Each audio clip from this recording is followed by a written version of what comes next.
Heyo, it is November 30th, and that makes it day 59 for me, which I realized last night that if I don't miss a day and keep doing these daily entries, then I'll be done by December 31st, by New Year's Eve.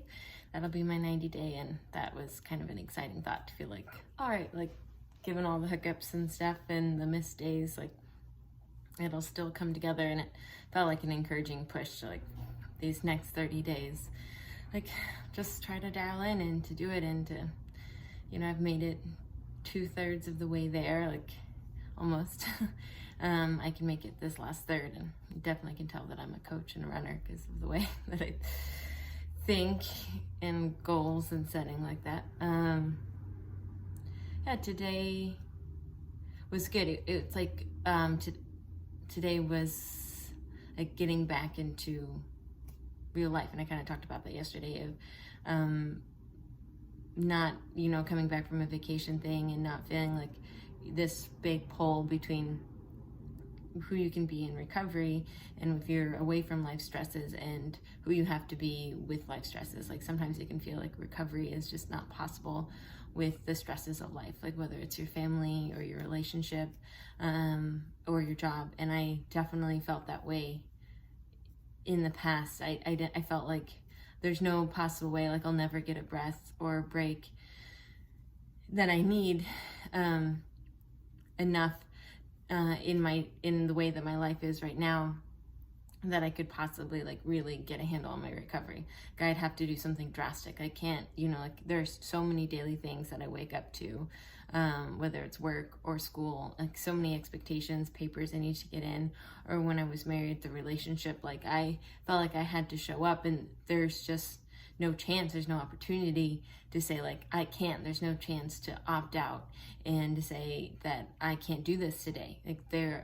And that's so hard, because in a way that's good, like it does keep you going further, and it makes you realize like maybe this day isn't as bad. Like it's nice to have people depend on you and have responsibility and need to show up for things, but it can also just drive you further into your disorder or your coping habit, because it's just like you have to be on this roller coaster, you have to be on this Ferris wheel ride, and there's no option of getting out. And that's like what adulthood feels like.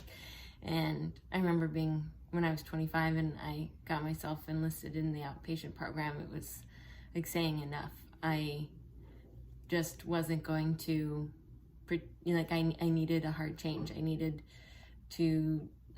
things to blow up. I need to make things a big effing deal. And I remember journaling about that a lot. Like, in order to respect my recovery, in order to fight for my recovery, I had to make my recovery a big deal. I had to make my disorder a big deal. And maybe is bigger than it seemed. And in a lot of ways, I did have to make it bigger than it seemed, because the scary thing is it wasn't that big of a deal in my life. Like no one really knew about it, and I could function really well. And for the most part, I was pretty normal. I just overate and purged sometimes, or several times a day. But I still had my paddling teams, I still have my hobbies, I still have my friends, I still have my work, I still have my school, my relationship. Like ostensibly, you can go through life pretty normal, just having this habit. And unless you choose to stop and like halt life and get off the roller coaster, then it's hard to start that recovery process. But what do you do when you can't keep doing that every week? You can't, otherwise you won't be able to hold down a job, and you won't be able to have a relationship. And so the only way is to do that when it's really necessary, and then to find ways to make your regular life possible to live in, even when you're having a bad day. And I've done that.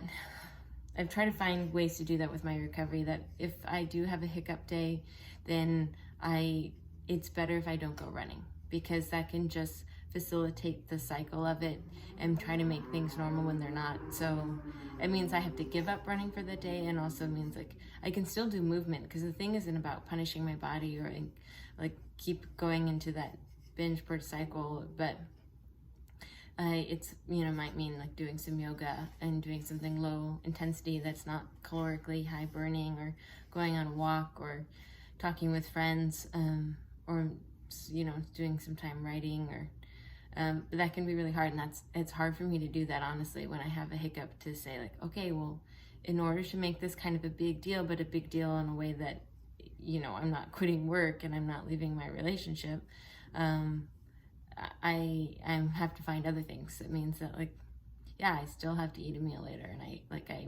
have to take a break from my training program, and maybe I need to call someone and tell someone, or, you know, I've been doing these journal entries now. So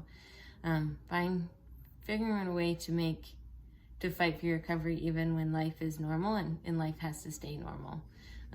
Things like finding other ways to make it a big deal, but still allow you to, you know, keep your responsibilities.